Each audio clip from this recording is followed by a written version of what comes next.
Dengue हो गया। Railway ने अपनी कमाई बढ़ाने के लिए फिल्म, टीवी सीरियल और दूसरे सांस्कृतिक कार्यक्रमों का प्रमोशन करने का फैसला किया है। एक रिपोर्ट के मुताबिक प्रमोशन ऑन व्हील्स नाम की इस पॉलिसी के तहत अब कोई कंपनी या व्यक्ति पूरी ट्रेन बुक करवा सकता है। इस पॉलिसी के लागू होने के बाद ट्रेनों के जरिए फिल्म, टीवी सीरियल और दूसरे इवेंट का प्रमोशन किया जा सकेगा। रेलवे ने प्रमोशन ऑन व्हील्स पॉलिसी के तहत ट्रेनों को चलाने और उनका किराया तय करने का जिम्मा IRCTC को सौंपा है।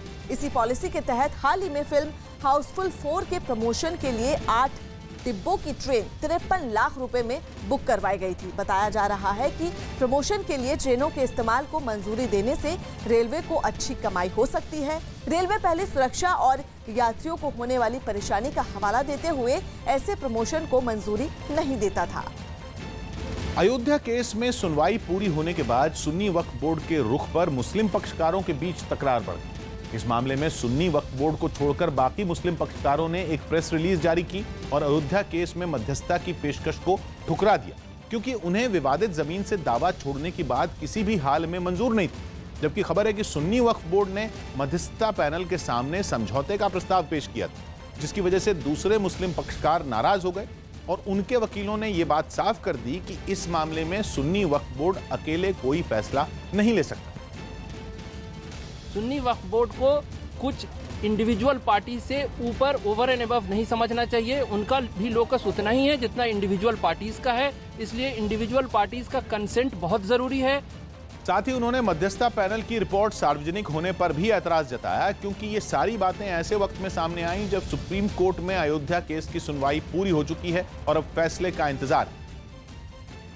एक लीगल प्रोसेस है, वो फॉलो होना है और हियरिंग जब खत्म हो गई है उसके बाद ये सब बात हो रही है, ये ठीक बात नहीं है। ऑनरेबल कोर्ट के डिसीजन का वेट करना चाहिए था। वहीं इस मामले में राजनीतिक पार्टियों ने भी सुप्रीम कोर्ट के फैसले को ही अहम बताया और दोनों पक्षों को अदालत का फैसला मानने की नसीहत दी, क्योंकि उनका मानना है कि मध्यस्थता का समय बीत चुका है। अब तो मामला खत्म हो चुका है, अब तो जजमेंट आएगा। सुप्रीम कोर्ट कह चुका है कि अभी सबका कोई मतलब नहीं है।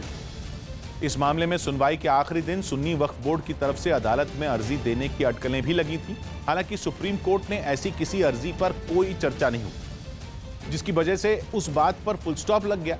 लेकिन सुनवाई खत्म होने के बाद एक बार फिर सुन्नी वक्फ बोर्ड और दूसरे मुस्लिम पक्षकार आमने सामने, क्योंकि मुस्लिम पक्षकारों की तरफ से जारी बयान में यह साफ कर दिया गया कि अयोध्या केस में उन्हें मध्यस्थता मंजूर नहीं है। यही नहीं, मुस्लिम पक्षकारों ने मध्यस्थता कमेटी के सदस्य श्रीराम पंचू की भूमिका पर भी सवाल खड़े किए और श्रीराम पंचू और सुन्नी वक्फ बोर्ड के चेयरमैन जफर फारूकी पर मध्यस्थता पैनल में रखे गए प्रस्ताव को लीक करने का आरोप लगाया। मुस्लिम पक्षकारों के मुताबिक पहले दौर की मध्यस्थता बैठक बेनतीजा रहने पर उन्होंने उसमें जाना बंद कर दिया और दूसरे दौर की बैठक में सिर्फ सुन्नी वक्फ बोर्ड के चेयरमैन जफर फारूकी, निर्वाणी अखाड़े के महंत धर्मदास और हिंदू महासभा के चक्रपाणी शामिल हुए। अयोध्या केस में सुन्नी वक्फ बोर्ड के अलावा 6 और मुस्लिम पक्षकार